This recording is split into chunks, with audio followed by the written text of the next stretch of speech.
Hey everybody. So what does it take for us to get ourselves out of a shitty situation? Being a human is complicated enough, just trying to determine what we want to do with our lives or what we should be doing with our time, but then we have to determine whether we would be happier doing something else or somewhere else. For example, my wife and I have been looking to get a piece of land. It's one of our dreams, and something that it doesn't even have to be very much, just a few acres. Just a nice little spot where I can set up a cabin or park my school bus. And to us, that's a dream. To us, that's a beautiful change, that would be just to have a place of our own to go where it's silent. I never notice, I guess, how loud things really are in my own area. I'm not in the main city, but I'm off of the freeway about a half mile, and you can usually hear traffic. It's like yesterday I must have counted sirens like 10 times, and just when I came out to start this video, somebody was running a vacuum or something, and it had this high-pitched like squealing, and I started thinking about how I only notice those things once I start a video. And that got me thinking about how we just block out the crap in our lives. We block out the background noise, we block out the background chaos, the people in our lives who annoy the hell out of us or who are pushing us or harassing us, the people who abuse others, who are just tolerated and accepted because it's just part of life. And I guess what I'm saying is you don't have to live anybody else's life, and you don't have to put up with other people's bullshit, and on top of that, you don't have to put up with your own bullshit. One of the hardest things for me to talk about is, I guess, self-motivation. Not because it's probably because it's one of the issues that I look down on myself for. In other words, if I have a job put in front of me, I have no problem working my ass off and getting things done. I am a hard worker when it comes to work. I mean, I worked in construction for years until I messed my back up.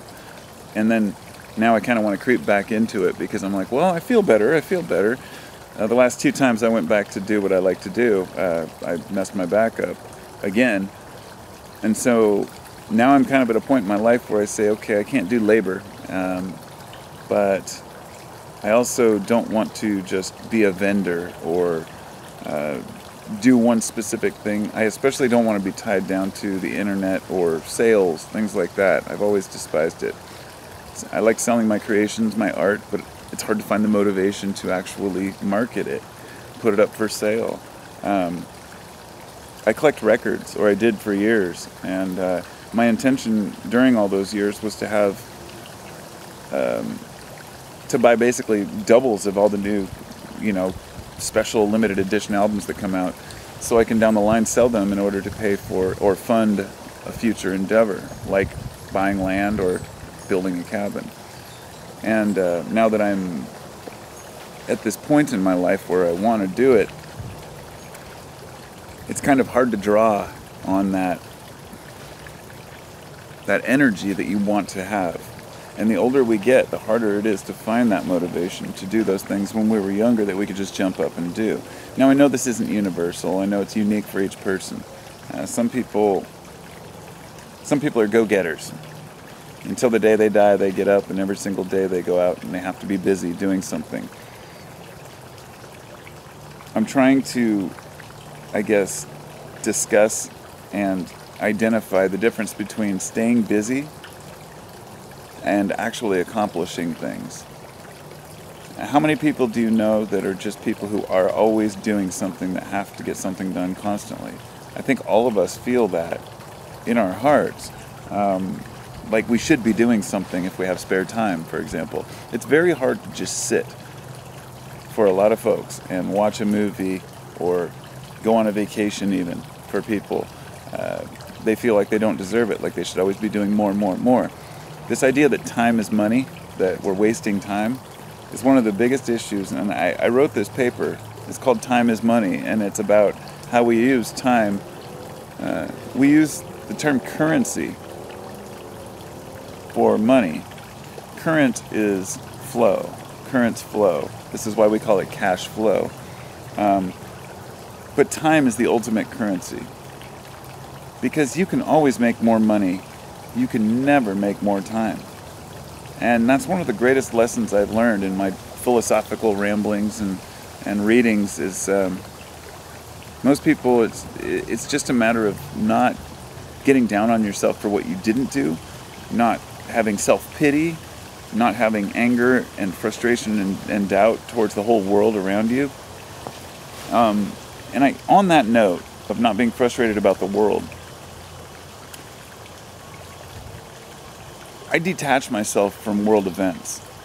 Of course I talk about them, and sometimes I get animated about my opinions on things.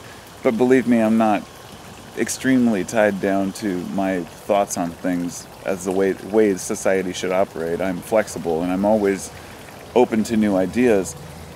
I don't feel tied down by society in the way that it has to work a certain way. But I do have my own ideas about what I think a good society is. And because of that, because I feel like we're not living up to our potential as a species, or as a nation, or just as a people at all, I guess the only option is to either stick with like-minded folks, or to wander off and be a hermit. And somewhere in there, in between, is kind of the happy medium. My point being that you can't completely escape what is. You can never escape yourself. You can never escape the world around you because you're always immersed in it. Even if you buy a piece of land and you go and you live off the grid, you will be paying land use taxes. You will be paying tax on that land each year, meaning you will be paying physical money to the man. And this puts us in another complicated situation with, 7.5 billion people on the planet and nowhere left to run, if you will. If we destroy our land now, if we destroy our environment, you can't just pick up and move to a new place. They're all taken.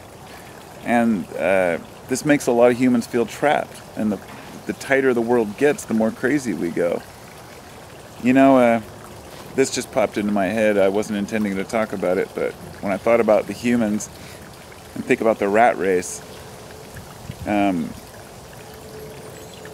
experiment that I'd like to share with you that just popped into my head was I'm honestly, I think it was called Ratopia or something to that effect. But let's just put it this way. They did an experiment in the 60s where they wanted to see what rats would do if they put too many in a population, too close together. And they did so. And needless to say, after a time, some rats were hoarding food, others were cast out and basically starving because nobody would share with them. Some rats formed little groups which would terrorize other rats, if you will. Some were very violent.